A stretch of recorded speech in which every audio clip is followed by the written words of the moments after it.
Welcome back to Everyday Diesel. Got a how-to video for you today.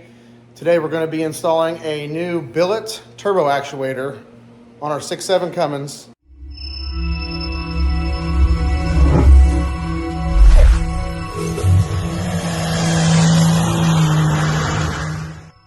Going to do a little how-to video on this. Don't worry, I haven't done much of anything yet. Just got the easy, boring stuff out of the way. This is going to be a City Diesel Billet turbo actuator for 6.7 Cummins. Obviously, specifically 2013 to 2018. Other model years are similar. You can find all the instructions online, and I'm going to show you that. DDP Motorsports is who we're working with on this.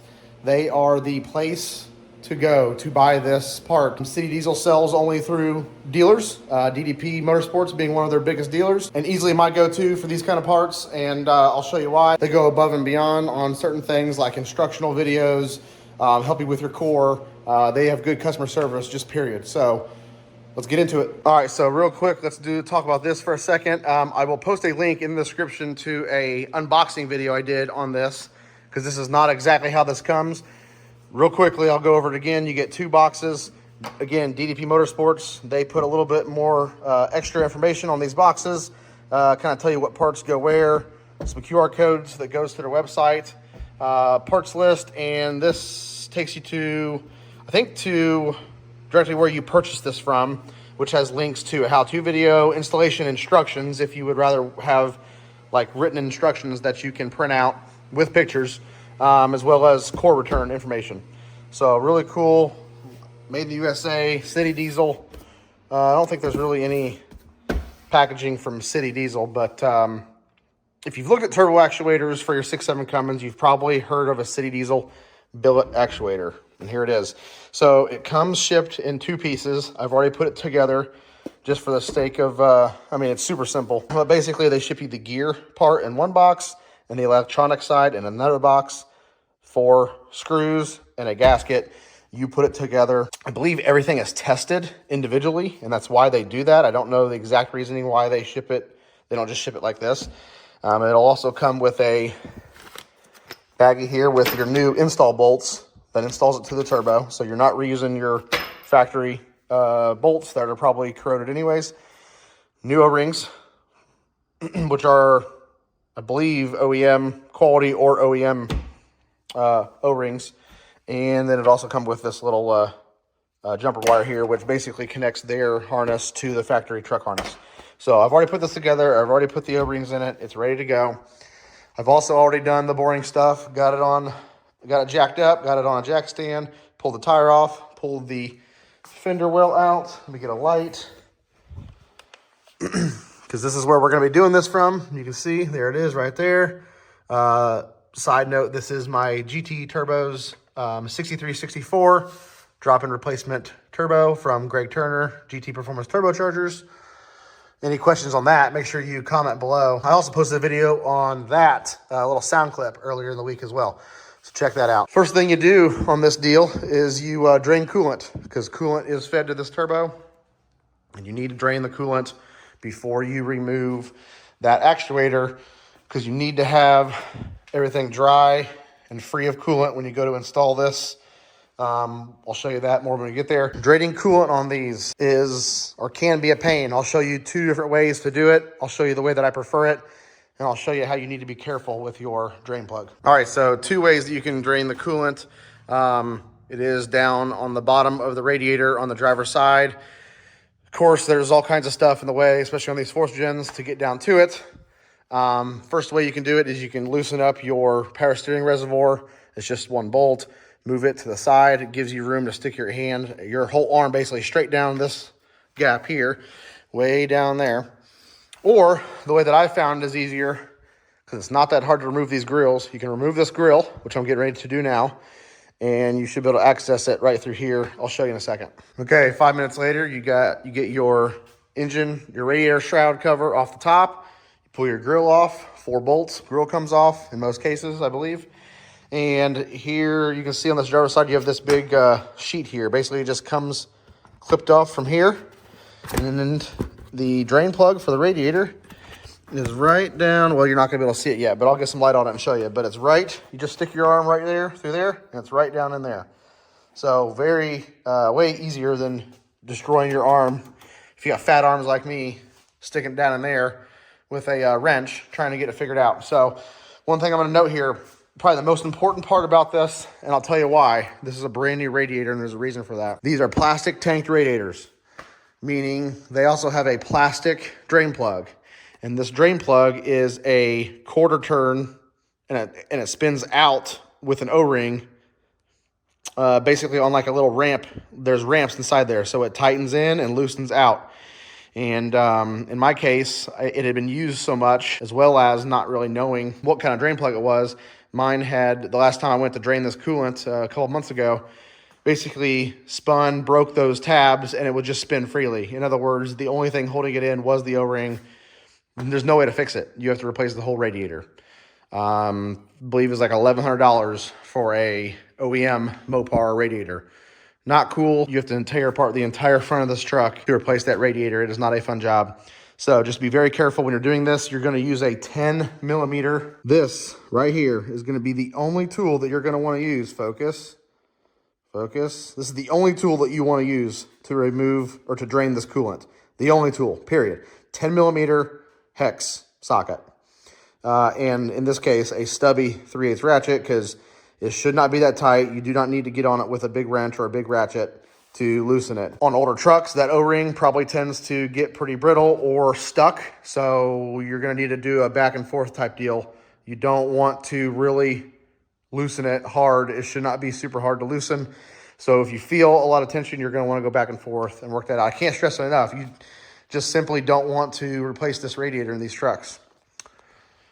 So let's get the coolant drained. Okay, we are successfully draining coolant, slowly but surely. Go ahead and be patient with this because you don't want to take this drain plug all the way out. See if I can get this light in here. I left the ratchet. Let me see here.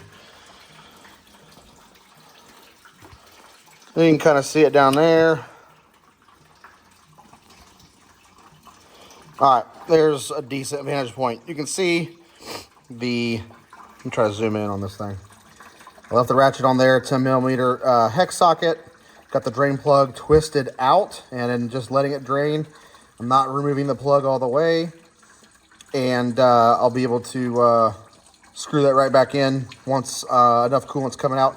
You want to go ahead and drain most of the coolant that's going to drain out of this part of the radiator. In other words, when you take the turbo apart, it shouldn't, you shouldn't be losing coolant out of the turbo. So got as much coolant as I think I need to get out of it. It was pretty much just dripping, slight trickle. So I went ahead and got this thing ready to come out. Unplug your plug, remove the wires that are stuck in this. You have 2 bolts up there. These are 5 millimeter Allens. One right there and then one right there.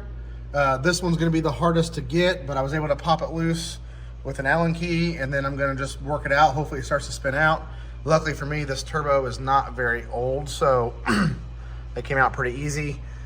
I can't say the same thing for you if you get to this point, but I have heard people having to pull the turbo to get this off. Hopefully that doesn't happen to you. So I'm gonna go ahead and remove these 4 bolts and yank this thing off. Okay, here's where we're at with this. Got it removed. As you can see, I've already cleaned it up real good. What you wanna do is get like a Scotch-Brite or something like that. Not, you know, nothing too abrasive. And just clean all the surfaces that's gonna have the new O-rings on them. Make sure they're, yeah, just nice and clean. You wanna take this and you wanna make sure that you can go stop to stop with it. Make sure it's easy, make sure it's not hard to do. That's turning the vanes inside the turbo. Make sure it's not, you know, stuck or not going lock to lock. It needs to go all the way. It travels about 1 inch. And there should be marks, as you can see. Stop to stop. The new actuator is a self-calibrating unit, and we'll get into that here in just a second. But it does not matter the orientation of that lever. That is another reason why guys opt to do this. These are a little expensive, by the way. If you've looked them up, you've seen that. But the thing that's really cool about these is it doesn't require you to purchase a new turbo if the turbo is not really the problem and it is the actuator. And it also does not require you to go to a dealership and have them relearn your VGT actuator. If you were to replace this and you don't get it put back in the exact same spot that you took the old one apart from. Granted that your vanes are in good shape, you will have to take it to the dealership to have them relearn the actuator, or else it will not work. But they're known for taking dumps. This is the way to go. This thing's going to learn all on its own. It's going to be more powerful, and it's going to last a lot longer. So one quick thing to note, go ahead and throw a little, just a tiny bit of anti-seize on your new bolts. The next step in this process is I'm going to take this over to the truck, connect it to the wiring harness of the truck. I'm going to have somebody get in the truck and not start it, but turn the ignition on. What this should do is it should turn freely. You want to watch these gears inside here, make sure that they're turning freely, make sure they're not binding up, make sure everything looks right. The instructions on DDP Motorsports website will explain that process to you as well. You want to do that before you actually bolt it to the turbo. Once you've done that, obviously get the truck turned back off and go ahead and proceed with installing the new actuator, which is what I'm getting ready to do. Make sure you don't mess up these O-rings, make sure they're all seated evenly, and yeah, let's get this thing on there. Boom, and there you have it. She's in there like swimwear. All tightened up, all 4 bolts. That one does suck, but it's doable. Zip tied, some wiring. The harness is way too long. I really don't know why they make the harness like over a foot long. It makes no sense. I don't know if there's different variations or different applications, I'm not sure, but kind of silly, way too much wiring. But at least they loom it nice. That's nice. So yeah, going to put this thing back together, and then we'll be going out for a test drive. Okay, just like that, she's buttoned up, ready to go. Wheel back on. Ooh, I gotta torque those lug nuts. Wheel well back on, front end back on, coolant back in it, every last drop that came out. Okay, this is a record for me.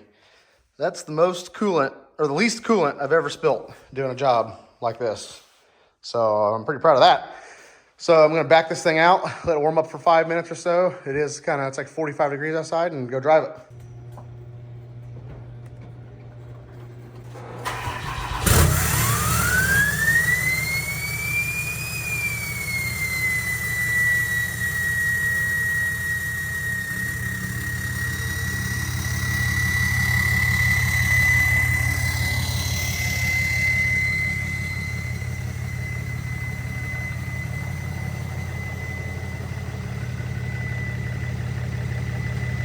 All right, doing a little cruising here. I've already checked to make sure it actually works, the exhaust brake, and it does. So we'll try to get some sound clips here. It's cold outside. I got the windows down just a little bit, but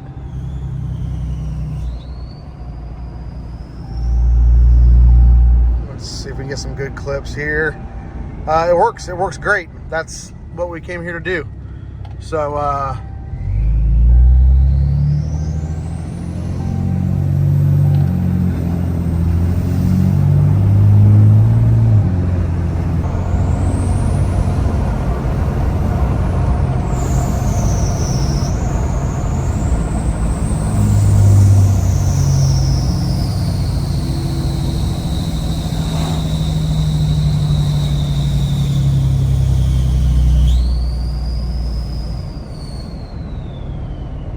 oh man, this pig's dirty, but it still looks good. Let's see here. Oh yeah, you can kind of see it down in there. Not a whole lot of light, but she's done. No leaks. Test drive went good, as you saw. Exhaust brake sounds awesome. Working, most importantly, working. Shouldn't ever have another problem with it for a really long time. Hopefully the life of at least me having this thing. But all right, that's gonna wrap this one up. All in all, project took right at 2 hours, and that's with a dinner break with the family in the middle of that. So really not a long job at all. Hardest part about the whole thing is that lower left-hand bolt, just because it hits the shock tower and there's not a whole lot of room to get it out. Well, there's not a whole lot of room to get a tool on it. It doesn't come out. You will loosen it all the way and it'll stay in the housing, and you'll take it out with the housing. Things to note, that bolt, clean surface when you go to put your new one on. Make sure it's dry, no coolant, so those O-rings seal good. Your drain valve on your radiator, super important to do that correctly. Try taking the grill off. A lot of YouTube videos I've seen do the route where you move the power steering reservoir and you go down in there with your arm. I've done that multiple times, and it sucks compared to taking the extra 3 minutes to take the grill and top shroud off, whether you have an aluminum one like this or a factory one that's like rubber or plastic. So do those things. Special thanks to DDP. DDP Motorsports hooks it up with City Diesel Billet actuators for your 6.7 Cummins. Make sure you go check them out. I'm going to put links in the description. Really happy to work with them on this project. Hope to continue to work with them on these things. If you found this video helpful or useful in any way, like the video, consider subscribing. I do a lot of content. If you're new to this channel, I do a lot of content with my race truck, currently rebuilding the engine. And I end up doing a whole lot of how-to videos on this truck because it's a good truck. It's pretty much how I want it, but I keep upgrading it. And so I do how-to videos on those upgrades. So thanks for watching. We'll see you in the next one.